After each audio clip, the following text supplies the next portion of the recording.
kesan bahwa TNI membayang-bayangi lembaga-lembaga penegak hukum, dan ini justru menorehkan citra yang negatif kepada TNI. Apalagi kalau kita bicara di dalam konteks masyarakat internasional, dunia tentu akan bertanya-tanya, mengapa sampai kejaksaan, lembaga sipil Indonesia, sampai harus dijaga oleh personil militer. Itu hal yang tidak normal, kecuali di negara-negara junta militer, misalnya di Myanmar, atau misalnya di Thailand pasca kudeta militer, atau misalnya di Mesir pasca kudeta militer setelah dipimpin oleh jenderal, misalnya LCC. Jadi saya kira kami berharap sekali bahwa pengerahan personil TNI hanya untuk urusan-urusan pertahanan. Tentu saja ada urusan-urusan di luar perang, tetapi bukan juga urusan untuk memberikan pengamanan perlindungan kepada institusi kejaksaan. Bukankah Oke. itu peran polisi misalnya? Di mana peran Nah, polisi sebenarnya? Bung Usman, kalau misalnya Kadis Penat bilang bahwa ini adalah kerjasama rutin TNI dan Kejaksaan, begitu pula dengan pihak Kejaksaan Agung bilang ini adalah kerjasama begitu antara TNI dan Kejaksaan, kontekstual atau tidak sih kalau bicara soal pengamanan? Sama sekali tidak. Karena bagaimanapun juga kejaksaan adalah instansi penegak hukum, di mana proses penuntutan atau proses penyidikan dalam tindak pidana khusus itu berjalan. Sementara TNI adalah alat negara yang melaksanakan kebijakan negara di dalam pertahanan negara. Jadi tidak ada hubungannya gitu. Harusnya ada kerjasama-kerjasama lain yang mungkin bisa dipertimbangkan. Tapi untuk pengamanan itu seperti merendahkan TNI. Masa TNI personil yang seharusnya dilatih, dididik, dipersenjatai, dan diberikan kekuatan monopoli perang untuk melindungi Indonesia dari ancaman negara asing, tiba-tiba disuruh menjaga kantor kejaksaan. Mengapa tidak ada pengoptimalan misalnya petugas keamanan biasa seperti Satpam? Atau kalau di tingkat tertentu ada misalnya ancaman pidana atau ancaman keamanan yang lebih serius, mengapa tidak kepolisian? Itu kan tugas kepolisian dalam melayani dan melindungi masyarakat, termasuk masyarakat yang membutuhkan layanan di kejaksaan. Kalau TNI, alat perang. Dia memiliki kekuatan monopoli untuk perang, untuk berhadapan dengan negara asing. Jadi rasanya tidak tepat untuk menempatkan atau mengerahkan personel TNI atas nama kerjasama dengan kejaksaan. Termasuk Bung Usman, kan yang disebut juga adalah ini terkait tadinya struktur Jampit Mil. Nah, tapi kan pertanyaannya Jampit Mil ini sudah ada dari sebelumnya, bukan struktur yang baru. Nah, untuk pengamanan personel Jaksa Agung Muda Pidana Militer, apakah ini bisa diterapkan? Atau tadi seperti Bung Usman ya cukup saja, cukup pengamanan internal di kejaksaan saja?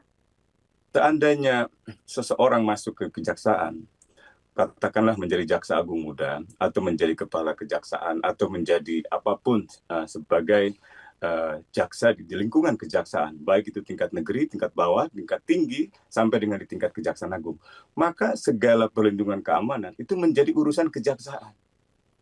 Dan yang dimaksud dalam Undang-Undang TNI ini juga sebenarnya keliru, tapi katakanlah itu sekarang sudah dibolehkan oleh undang-undang, yaitu dengan adanya Jampitmil.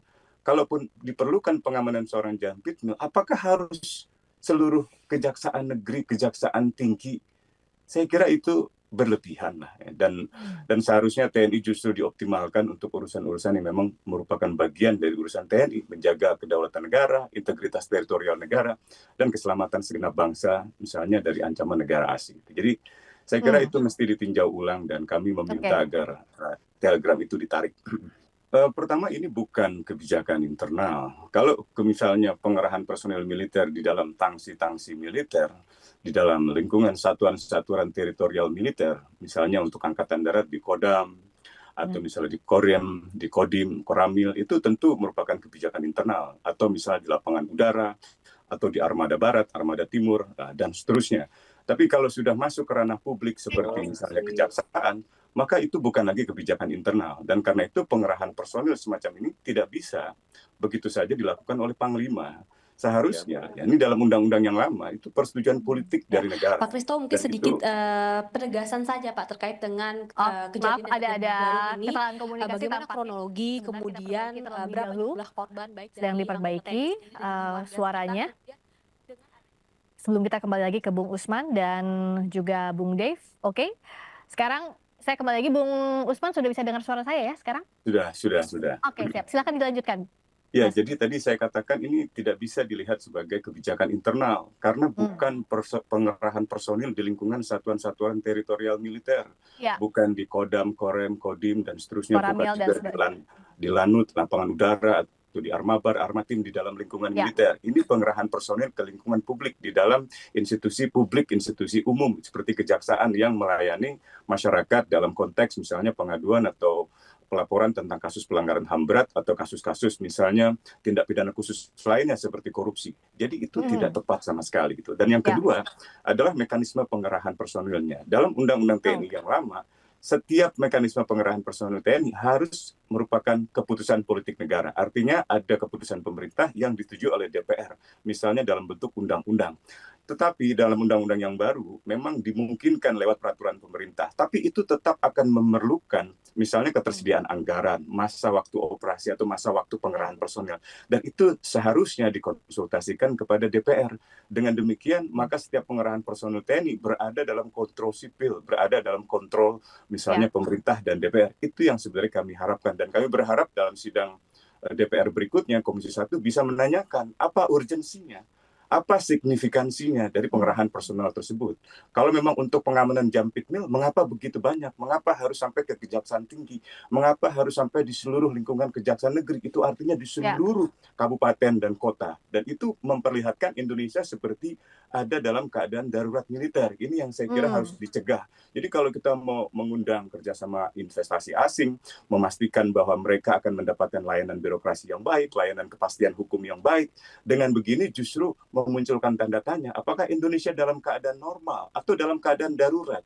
Jadi ini yang saya kira harusnya disikapi secara hati-hati di dalam proses pengambilan keputusan. Ya tentu Panglima adalah posisi yang paling tepat misalnya untuk menarik hal ini. Tapi yang kedua bisa saja Panglima berdasarkan pertimbangan dari Kementerian Pertahanan. Sebab misalnya Menteri Pertahanan dan Panglima sekarang ini dalam Undang-Undang TNI yang baru, hubungannya bersifat koordinatif, bukan bersifat hierarki. Dalam negara-negara demokrasi yang mapan, Menteri Pertahananlah yang paling berwenang untuk mengerahkan dan menarik pengerahan pasukan militer, bukan Panglimanya. Panglima hanya bersifat membina saja, mengelola atau menggunakan. Jadi the use of force itu ada di dalam Panglima, tapi the deployment of force itu ada di Menteri Pertahanan. Tapi dalam kasus Indonesia, ini memang bersifat koordinatif antara Panglima dengan misalnya Menteri Pertahanan. Tapi yang paling berwenang seperti tadi Pak Dev katakan, ya Panglima tertingginya Presiden. Dan setiap kali ada pengerahan personil militer oleh Presiden, sebenarnya harus mendapat persetujuan politik dari DPR.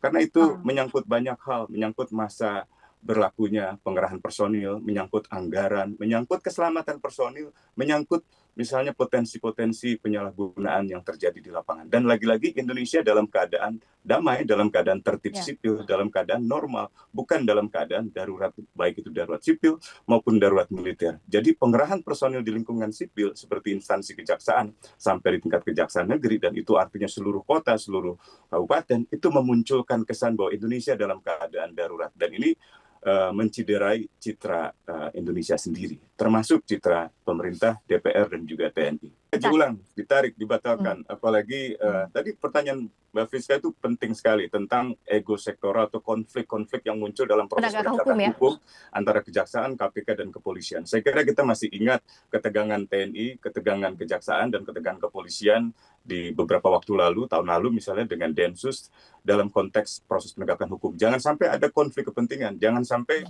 ada kasus-kasus misalnya kasus korupsi yang melibatkan petinggi militer diusut oleh kejaksaan, tetapi justru akhirnya tidak berjalan dengan baik. Atau sebaliknya, ketika kejaksaan mendapatkan proses hukum, melaksanakan proses hukum di kejaksaan, ada gangguan dari misalnya polisi, lalu memerlukan pengamanan dari militer, itu akan menimbulkan bentrokan atau gesekan institusional yang sangat serius. Dan akibatnya TNI malah ngurusin hal-hal yang domestik, bukan ngurusin hal-hal yang bersifat ancaman eksternal. Jadi sekali lagi kami minta dengan hormat, dengan segala kerendahan hati, agar Panglima dan Menteri Pertahanan menarik personil militer dari pengamanan Kejaksaan Negeri, Kejaksaan Tinggi, dan juga Kejaksaan Agung.